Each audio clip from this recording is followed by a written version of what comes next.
Peace, family. Yo, I'm gonna play this little video real quick.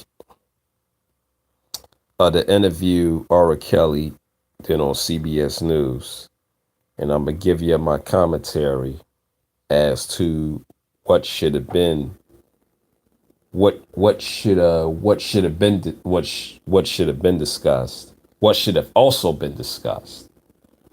There's so many layers to this thing. It's gonna take several videos to unpack all of this down. You know what I'm saying? Because there's so many levels and avenues you can go with this thing.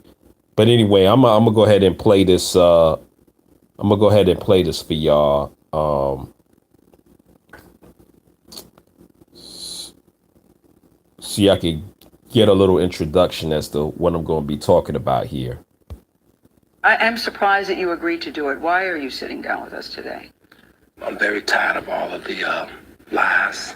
I've been hearing things and seeing things on the blogs and, I'm just tired. What are the lies that you're hearing that disturb you most? Oh my God. All of them. Got little girls trapped in the basement, helicopters over my house, trying to rescue someone that doesn't need rescuing because they're not in my house, handcuffing people, starving people. I have a harem, a cult. I don't even really know what a cult is, but I know I don't have one, Have you done anything that you regret? Have you done anything wrong? Lots of things wrong when it comes to women that I apologize, but I apologize in those relationships. At the time I was in the relationships. Have you broken any laws when it comes to women? Absolutely not. The 6-part series interviewed 50 people, family members, your former tour manager, numerous women who all claim that you abused them. Are you saying everybody in that documentary was not telling the truth about you? Everybody? If you really look at that documentary, which I'm sure you have, I have. Everybody said something bad about me. Nobody said nothing good. They was describing Lucifer. I'm not Lucifer. I'm a man. I make mistakes, but I'm not a devil, and by no means am I a monster. I'm going to name the names. Andrea Kelly, your ex-wife, Kitty Jones, Lisa Van Allen, Lisette Martinez, Geronda Pace, Faith Rogers, Asante McGee. You're saying everything they said in that documentary about you is not true. They are lying on me. Why would these women say the same thing about you? That you are controlling, that you are abusive, that you tell women when to eat, when to go to the bathroom, when they can sleep, where they can dress. Why would all these women tell these different stories about you if they were not true? And they don't know each other. That defies logic to me. Right. Until you hear the explanation.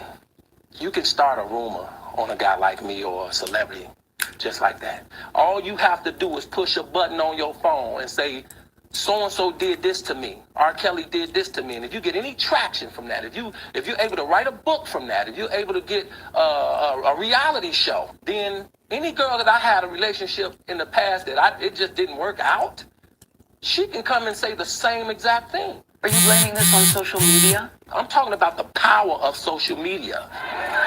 In 2008, R. Kelly was found not guilty on 14 counts of child pornography after prosecutors in Chicago failed to convince a jury that he was a man seen in a sex tape with a girl as young as 13. What do you want to say to your fans? Last month, Kelly was indicted again, this time charged with aggravated criminal sexual abuse of 4 women, including 3 who the charges say were minors at the time.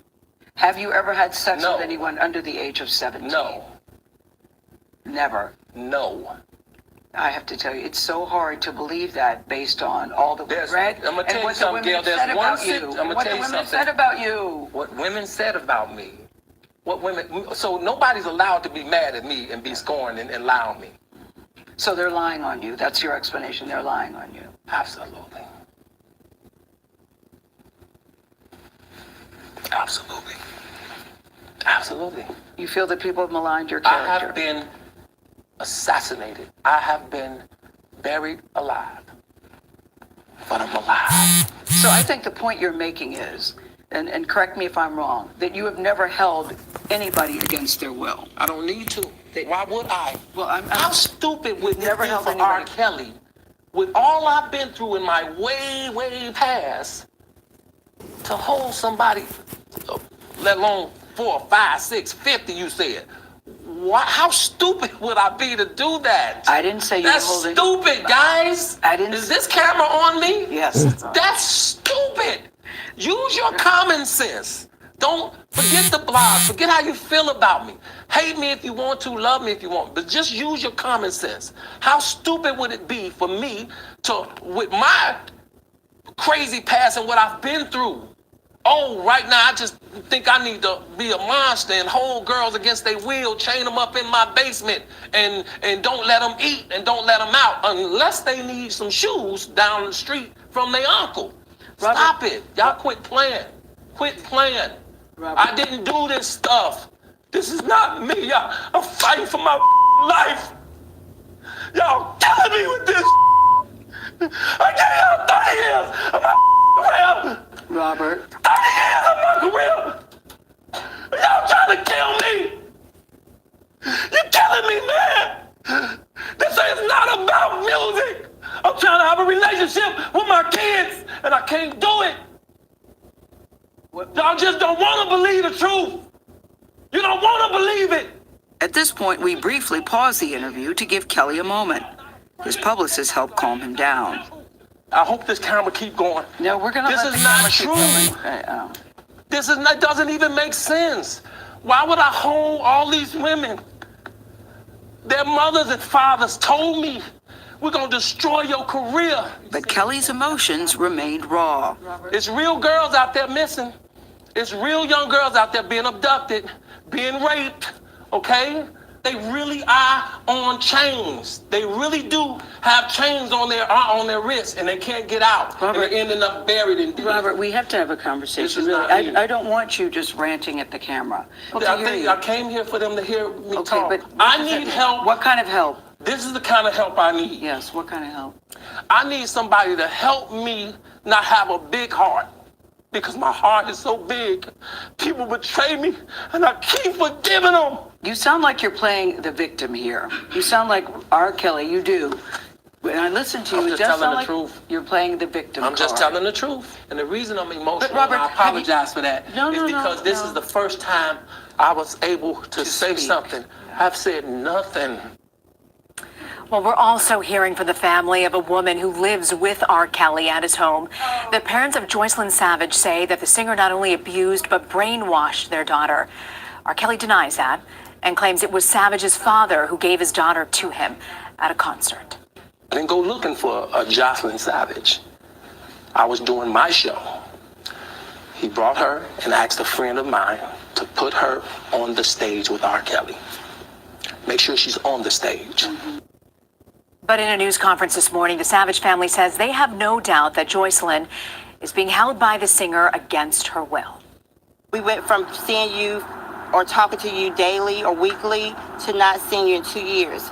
So that is a clear indication to us and as a mother that something's definitely wrong with the situation. And we won't stop until we have our answers and make sure your well-being is okay. Well, joining me now is Renee Graham. She's an associate editor and columnist at the Boston Globe. Renee, I know you've been following R. Kelly's story very closely. I'm so grateful you could join us today. From Gayle King's interview, what really stood out to you, Renee? You know, what was shocking to me about the interview is I think that R. Kelly and his people perhaps thought this would be able to paint him as a more sympathetic figure. And if that was the goal, I think it failed miserably. It came off looking like the latest chapter of Trapped in the Closet. You know, he was unhinged, he was overwrought, he was evasive.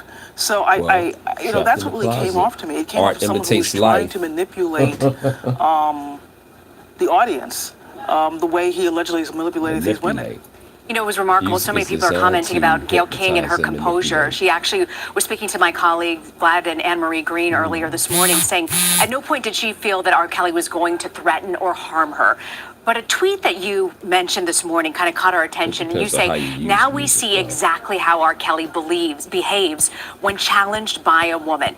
That was your tweet. Now we see exactly how R. Kelly behaves when challenged by a woman. What does this say about his track record, and what did you mean by that tweet? Well, in Surviving R. Kelly, we heard women talking about not just sexual violence, but physical violence, and how if they didn't like the right basketball team, they would be slapped, they would be hit.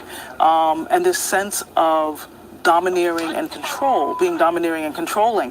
And that's what it felt like a little bit today. He is towering over Gayle King, who is sitting there being the consummate pro as he is sort of screaming and flailing and crying and this whole sort of dramatic performance. And it just made you wonder that if that's what he does on camera, what is he like when nobody's looking? Yeah. And, at one point, Gail tells him, Robert, I want to have a conversation with you. And he kind of calms down and he turns to her and says, I hope the camera's still rolling. And she says, yes, it is still rolling. But, despite all of this, Renee, you mentioned that after the release of Surviving R. Kelly, streams of his music on Spotify increased 16%. R. Kelly does have a fan base. They've shown up after he's been released from jail. But based on the reaction to this interview, what do you think the court of public opinion has to say? Doesn't make them sexual I do think there may be a bit of a shift. I think it did make a difference when his longtime record label dropped him. I think that there's a sense that, it isn't just about the money anymore with R. Kelly, that as someone to be affiliated with him, he's a bit of a liability.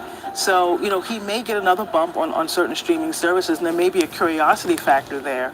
But I want to believe that the career R. Kelly has had for the last 30 years is effectively over. Much has been written sort of about the progress within this Me Too era. You've argued that the voices of Black women have been left out. Do you get the sense that people will now take their voices more seriously? I think what the movement has done is amplify all voices, and I would certainly hope that that would include the voices of Black women among them. The thing we also have to get back to at R. Kelly's, these allegations have been out there for 25 years, a quarter of a century, and it seems like no one has ever really listened. They're listening now. People paid attention when he was arrested, people watched the documentary, and people certainly watched Gayle King's interview with him this morning. So I have to think that their voices at last will be amplified, but it shouldn't just stop with the Kelly accusers. I hope it happens to other Black women as well. The unfortunate part of the Me Too era, Renee, is it takes moments like these to re-enter the public consciousness, to remind people again over and over again. How do you keep the attention up on a serious issue like this without having these explosive moments to get the world to sort of pay attention? Well, I think, there has to be a kind of societal shift with Me Too, and I think that's exactly what Tarana Burke had in mind when she founded this a decade ago. It's about these big moments, but it's also about creating safe spaces where victims can tell their stories without repercussions.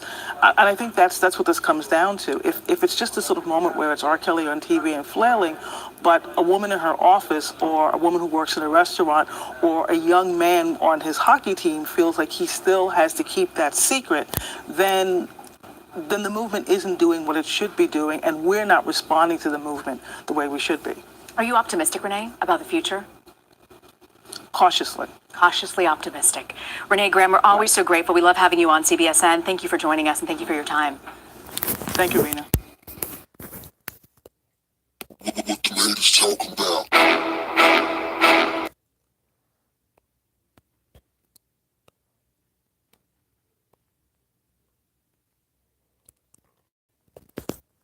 Yep, you have heard it. You have heard it. Now, what was not being mentioned, or who's not being on the forefront, are the parents of the young women. You know what I'm saying? And the parents really should be the ones that are the villains. I personally believe that R. Kelly is the victim as well as the young girls. They were both being used as part of an agenda, not only to demonize Black men, but to hurt our young girls as well, hurt our young women as well. You know what I'm saying? By the parents. See, the parents knew that R. Kelly has sexual deviant behavior. You know what I'm saying? That he's a famous star and all that good stuff. They knew this man was making money, making large amounts of money off of his music. You know what I'm saying?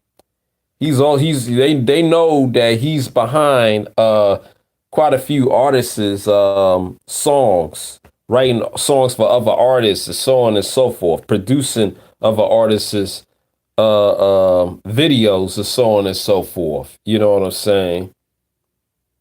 So that's really how R. Kelly makes his money. So the parents, they know all of this. They knew who they were sending their daughters to. You know what I'm saying? And that's the thing. That's the thing.